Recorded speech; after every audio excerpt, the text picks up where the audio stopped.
with the other top developing stories of the morning. Good morning, Amy. Good morning, Robin. Good morning, everyone. And we begin with new threats from North Korea. On state TV today, the North accused the U.S. of plotting to bring down its regime, calling the U.S. gangster-like imperialists. The North Korean government also said it's no longer interested in negotiations and warned it's capable of bringing, quote, final doom to America with nuclear strikes and cyber warfare.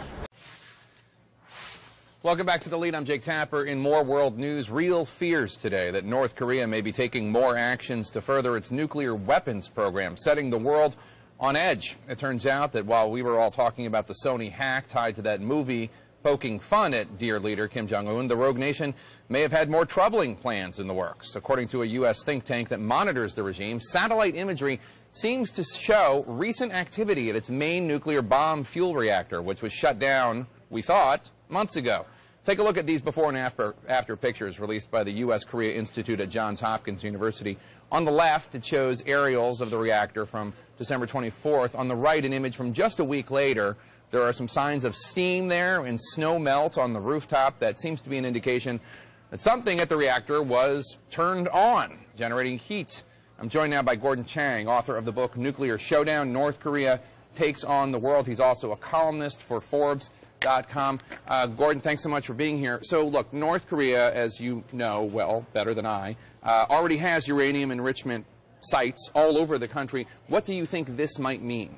I think they're looking for one of three outcomes. One of them is that the world doesn't stop them and they get to keep all this plutonium for their own arsenal. The second is we pay them to stop producing plutonium.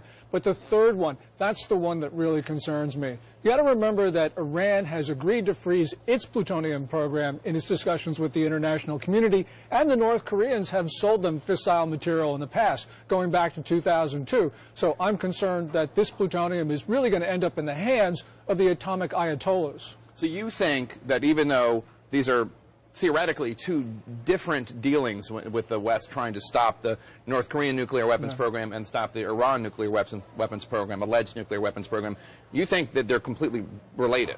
Yeah, they've been running a joint program since at least the turn of the century. Every time North Korea has detonated a nuclear device, the Iranians have been on site in North Korea.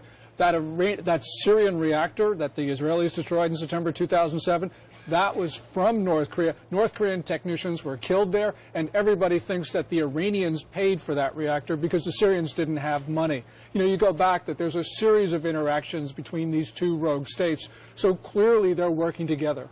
For those who aren't familiar with your work, Gordon, you've been very critical of both the Obama administration and the George W. Bush administration. You think that the way they have dealt with North Korea has allowed them to develop a ballistic missile and long-range missile capability to develop a nuclear bomb. What should the West do now to stop this? Well, the first thing is to think of this not as two separate programs, but really as one program with a lot of coordination from Beijing. And until we do that, I think we're going to have piecemeal solutions that don't really help. Unfortunately, I think that we're going to have much tougher sanctions against both of these regimes and very difficult conversations with the Chinese, because if we don't get China on board, there's no point in dealing with Iran or North Korea. Well, you said with a lot of coordination from the Chinese, from Beijing, why would China want an Iran with nuclear weapons or a North Korea with nuclear weapons, especially North Korea? That destabilizes Asia.